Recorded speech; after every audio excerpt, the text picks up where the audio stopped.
Want to share your VPN with unlimited devices without needing a router?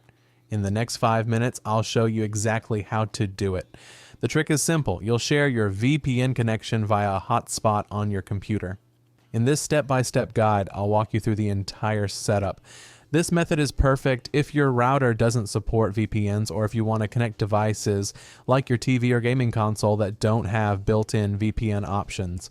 Before we start, make sure you have a VPN installed and running on your computer. For this tutorial, I'll be using PIA VPN. To begin setting up your VPN hotspot, the first thing you need to do is open your computer's network and internet settings. From there, find and select Mobile Hotspot, then switch it on.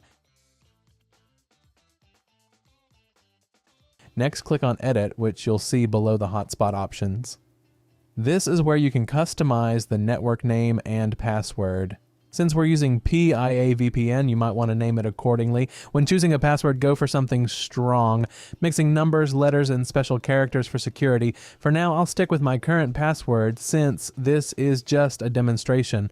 Once you've set everything up, click Save and you're good to go. Quick tip. When I first tested this setup, I made a mistake. I tried using a 5G hotspot, but it didn't work. Even though my phone supports 5G Wi-Fi, it couldn't detect the network.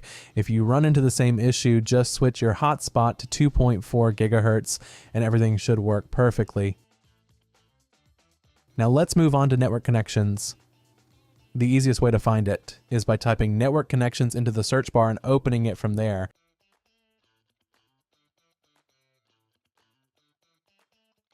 This will bring up a window showing all the network adapters available on your computer. First, we need to identify the mobile hotspot adapter we just created. Look for an adapter labeled Microsoft Wi-Fi Direct Virtual Adapter. What really matters is that you remember the name of your connection, as you'll need it in just a moment.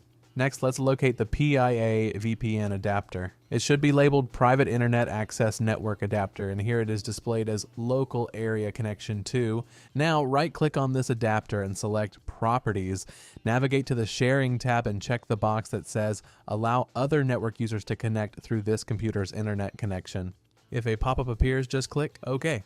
In the Home Networking Connection drop-down menu, select the Mobile Hotspot adapter we just identified. This is the one I mentioned earlier that you needed to remember.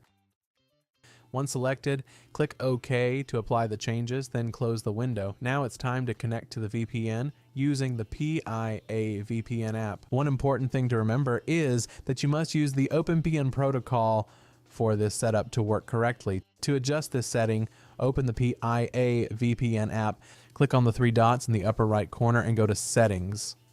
Then navigate to Protocol and select OpenVPN.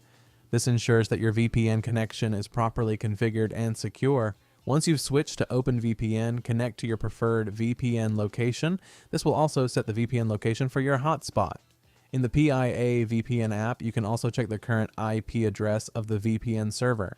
Now let's run a quick test. I'll connect my phone to the VPN hotspot and check if my phone's IP matches the one shown in the PIA VPN app. Once connected, I'll check my IP address to see if everything is working correctly.